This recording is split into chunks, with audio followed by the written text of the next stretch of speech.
BJP विधायक ने थाने में शिंदे गुट के शिवसेना एमएलए को मारी गोली, कहा मुझे कोई पछतावा नहीं। महाराष्ट्र के ठाणे जिले से बड़ी खबर सामने आ रही है। यहां उल्लासनगर में भाजपा विधायक गणपत गायकवाड़ ने शिवसेना के एक नेता को थाने के भीतर गोली मार दी। महाराष्ट्र पुलिस ने आरोपी भाजपा विधायक को तुरंत हिरासत में ले लिया, जबकि घायल एकनाथ शिंदे गुट के नेता महेश गायकवाड़ को इलाज के लिए जुपिटर अस्पताल में भर्ती कराया गया है। उनकी हालत नाजुक है। उनके घर में यह फायरिंग हो रही है एक विधायक की, और विधायक बोलता है खुलेआम कि मुख्यमंत्री शिंदे ने मुझे मजबूर किया फायरिंग करने के लिए, मुख्यमंत्री ने इस्तीफा देना चाहिए। इस निवेदन पर एक विधायक बोल रहा है सत्ताधारी पार्टी का, और ये बोल रहा है अगर मुख्यमंत्री शिंदे रहेंगे पद पर तो महाराष्ट्र में सिर्फ गुंडों की ही पैदाश होगी। तो पहली बार पुलिस स्टेशन में फायरिंग हुई है, इस तरह से देखा गया।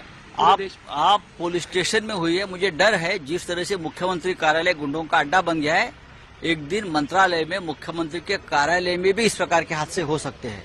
लाल कृष्ण आडवाणी को भारत रत्न दिए जाने की घोषणा पर राजनेताओं ने कुछ ऐसे दी प्रतिक्रिया। लाल कृष्ण आडवाणी को भारत रत्न से सम्मानित किया जा रहा है। प्रधानमंत्री नरेंद्र मोदी ने शनिवार को ये घोषणा की कि भारतीय जनता पार्टी के वरिष्ठ नेता और पूर्व उप प्रधानमंत्री लाल कृष्ण आडवाणी को देश के सर्वोच्च नागरिक पुरस्कार भारत रत्न से सम्मानित किया जाएगा। इसके बाद लाल कृष्ण आडवाणी को बधाई देने का सिलसिला शुरू हो गया है। भाजपा के वरिष्ठ नेता लाल कृष्ण आडवाणी को भारत रत्न देने की घोषणा पर आरजेडी सांसद मनोज झा ने कहा है कि इस देश के 40 साल उस विवाद में गए हैं जिसके जनक लाल कृष्ण आडवाणी जी थे। मंदिर मस्जिद विवाद, मुझे लगता है कि अब आदर्शों का विस्थापन हुआ है।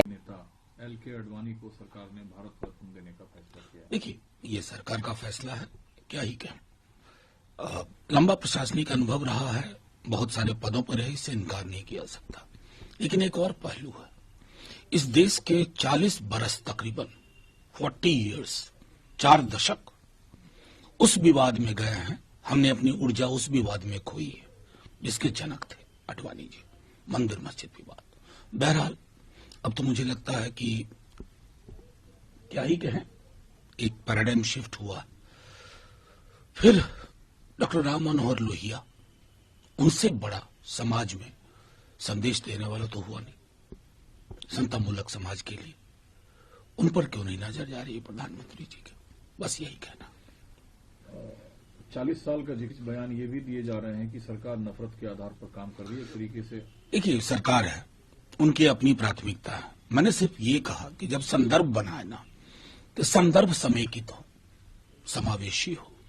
40 बरस हम लोगों की तो पूरी की पूरी स्टूडेंट लाइफ इस विवाद में इस देश की ऊर्जा को खत्म होते देखती बीती है।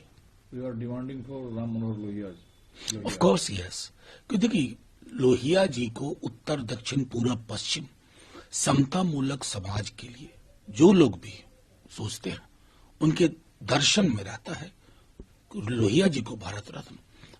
परफ्यूम फैक्ट्री में लगी भीषण आग, एक की मौत, 9 लापता। हिमाचल प्रदेश के सोलन जिले के अंतर्गत नालागढ़ के झाड़ माजरी के पास एनआर अरोमा परफ्यूम फैक्ट्री में आग लग गई। मौके पर दमकल की गाड़ियां मौजूद हैं, आग बुझाने का प्रयास किया जा रहा है। अग्निकांड की इस घटना में एक की मौत की पुष्टि की गई है, जबकि 9 कामगार लापता हैं। अग्निशमन अधिकारी संजीव ने कहा है कि 22 से ज्यादा दमकल की गाड़ियां मौके पर मौजूद हैं। आग बुझाने की कोशिश की जा रही है। जिला प्रशासन और पुलिस भी पूरी सहयोग कर रही है। अभी रात के 12:15 हो रहे हैं, क्या स्टेटस है? सर, गाड़ियां तो more than 22 vehicles are deployed here ना।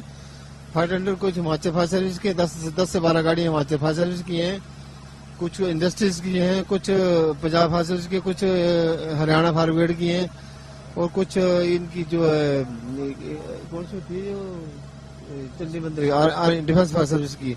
तो कंटिन्यू फायर फाइटिंग कर रहे हैं अभी तक। अभी चल रहा है, अभी तक आप खुद देख रहे हैं स्मोल्डिंग हो रही है अभी तक ना। एक्चुअली जो सीट ऑफ फायर अभी तक पहुंच नहीं रहा, क्योंकि पानी ऊपर से फेंक रहे, जो हमारे एक्सेस नहीं है फायर सर्विस को जाने के लिए। तो कंटिन्यू फायर फाइटिंग हो रही है।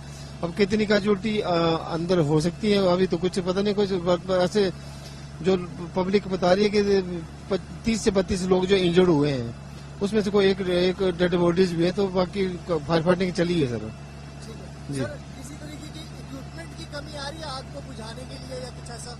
नहीं, कुछ स्पेसिफिकली कोई कम्युनिटी की तो है नहीं। एक्चुअली होता है कि हाइड्रोलिक प्लेटफॉर्म भी होता है ना, तो as on date Himachal fire service के पास वो इक्विपमेंट है भी नहीं है। पर जो अभी इतनी ज्यादा हाइट है इस बिल्डिंग की नहीं, तो एक्सेस हो पा रही है, बाहर से हो रही है, इंटरनली एक्सेस नहीं हो पाएगी क्योंकि इतना डेंस स्मोक है और इतनी फायर मतलब अंदर से एक्सेस बिल्कुल नहीं, तो बाहर से हम फायर फाइटिंग करने की कोशिश कर रहे हैं। सर बिल्डिंग गिरने वाली हो रखी है, तो इसको लेके कोई हिदायत जारी करी गई है? बॉर्डर पुलिस वाले लगाए गए हैं? इसमें पुलिस वाले भी बहुत सहयोग है, पुलिस वालों का, डिस्ट्रिक्ट एडमिनिस्ट्रेशन का भी सहयोग है कि सभी लोग असिस्ट कर रहे हैं। सब नेबरिंग जो लोग हैं सभी असिस्ट कर रहे हैं। अभी कुछ चल रहा है अंदर, कब तक कितनी कैजुअल्टी है ये तो इंश्योर नहीं किया जा सकता, पर कोशिश फायर फाइटिंग की चल रही है। जब केमिकल वाली आग लगी होती है सर तो सिर्फ पानी से नहीं बुझाते, नहीं, क्या कुछ रहता है नहीं, ऑलरेडी जो इनिशियल स्टेज में हमने फोम कंपाउंड होता है, अल्कोहल रेजिस्टेंस होता है, फोम होते हैं 4-6 प्रकार के फोम कंपाउंड होते हैं, तो फोम कंपाउंड का भी अर्ली स्टेज में इसको यूज किया गया है, पर उसके बावजूद ही आग नहीं बुझ पा रही है। तो फोम कंपाउंड के बाद अब तो हमारे पास पानी, खाली पानी की रह गई है, तो करें यूज। ब्यूरो रिपोर्ट, टीम तफ्तीश न्यूज।